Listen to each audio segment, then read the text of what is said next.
Hello, my name is Grian, and today we're going to be building a rustic house. There are 5 main stages to this construction process. First, you must plan, then lay the foundations, add the frame, the roof, and fill in the walls. Okay, so let's start with the plan. You need to mark out the corners of your building. I usually start with a rectangle and work from there. Once I have a rectangle completely laid out, I then start to make smaller ones attached to the side. The key to a good house is not having it completely rectangular. On the main rectangle, I tend to add a second block just so I know where it is. The next stage is laying the foundation. This is very simple. You lay cobblestone set one block back from your frame, just like I am on screen, and it should go all the way around just behind your pillars. Now we can really start to see the shape of the house, and at this stage, if it's not quite what you're after, change it. Okay, this is where things start to get a little more difficult. We're going to be fleshing out the frame. At the moment we have basic pillars from our plan, but we want to make it so we can actually see the 3D structure of the house, not just the bottom layer. So you want to take your pillars and you want to extend them upwards. I usually go a minimum of 4 blocks high, and once I've reached the height that I want, I connect the 2 pillars together. This bit takes a little more visualization than anything. You can kind of follow what I'm doing on screen, and you can see that I'm playing around trying to get a basic shape of my house. Now, it's better to have several layers, so you can have a 2-story bit, a 1-story bit. It's completely up to you. If you follow roughly what I'm doing on your design, you might get a good result. Okay, so this is the really tricky bit. We're going to be working on the roof. Now, I know you're probably thinking you should work on the walls first, but trust me, once you have the roof laid out, filling in the walls is really easy. So it's a good idea to start with a little bit of a plan. Try and work out where you want to start with your roof. I'm going to start in the corner of this bit, and I'm going to start by making a frame. You can extend the middle of your wooden frame upwards so you know exactly where the height of your roof is going to end. Using cobblestone, I make a frame that overhangs on the edge of the wooden pillars, and indicates exactly what the shape of it's going to be. This is just the design I'm using. You can make your own, different shape, whatever you want. It's completely flexible. But getting this shape correct and consistent is really vital. So now I'm just dragging that bottom layer of cobble round the edge of the house.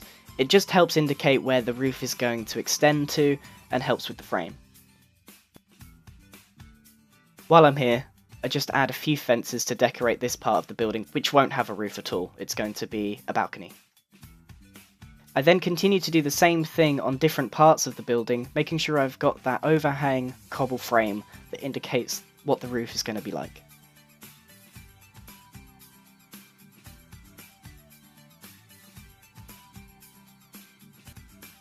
On this little side section here, I decide to change the orientation of the roof. This adds a bit more flavour to the house. You don't have to do something like this, but it always makes it look really good.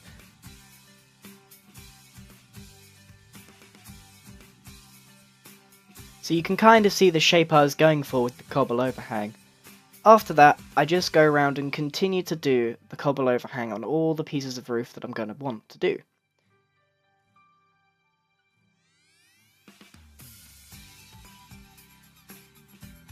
This large section in the middle I found particularly tricky. Because it's so big, you would have to make an arch really high for it to work. So what I decided to do is to split it into 2 halves, which you'll see later, but you can see at the moment I'm just keeping it symmetrical with the other side. You might find that there's a few gaps in your frame. Now that we've got sort of a basic idea of where our roof's going to be, you might want to fill in those gaps with log.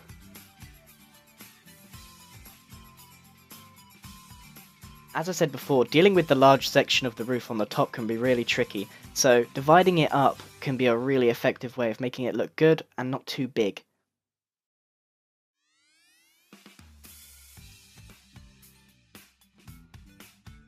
Okay, so it's really starting to come together now. We have the wood frame and we have the cobble overhang all ready. I'm just going to fill in the floor on the balcony and get that out the way, and then we're going to move on to filling in the rest of the roof. I'm going to be using all of the spruce wood blocks, so I'm going to be using the stairs, the slab, and the full block of wood.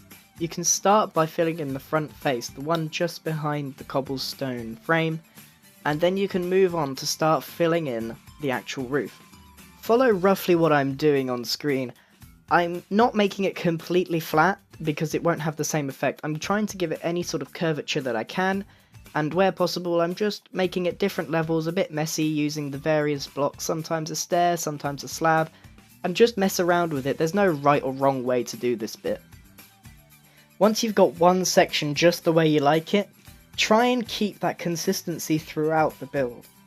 Go on to the other roofs and do exactly the same thing.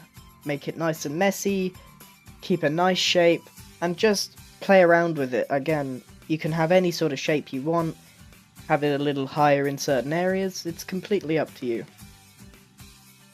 Now this part's optional, but for this little section here, I decided to have not a straight edge along the cobblestone frame, but I made a little arch. It's just a different way to detail it, you don't have to do this. And then add the roof exactly how you were with the rest of the build. Continue to add roofs for the rest of the build until you've completely filled in all of the top. And then we're ready to move on to the final stage of the build, the walls. Now this stage is incredibly simple. As soon as you know how to do one section, you can fill in the rest on your own really easy. Start with a completely flat cobblestone section. Remove some of the cobble blocks and replace them with stairs, and it gives them a nice little indent that makes it seem really rustic. In the corner, add a few blocks that look a little bit like debris. It's just a way to detail it a bit better. Cobble stairs, cobble slab, cobble wall, they all work really well. And try and do it different for each section you do. Then just take out a middle bit and stick in a window, and that little section's done. And as I said before, just continue all the way around the build, filling in all the walls with exactly the same technique, and you'll get a really nice textured house.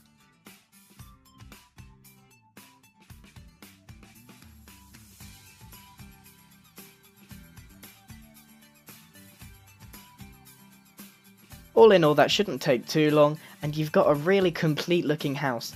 The last thing we can do is just add a few vines that dangle off the roof, and maybe add a flower pot with a mushroom in it, whatever you want. Just decorate it a little more, give it some character, and there we have it, a complete house. I'll leave the interior completely up to you, but this house wouldn't look out of place with a farm next to it or anything like that. This video is a little longer and harder to follow than my other ones, and it's not exactly a get out of jail free card. But if you practice a little bit and follow the steps that I've given, I'm sure you'll be able to make a fantastic rustic house. Thank you for watching. If you found this video useful or you have any ideas for a future video, let me know in the comment section below.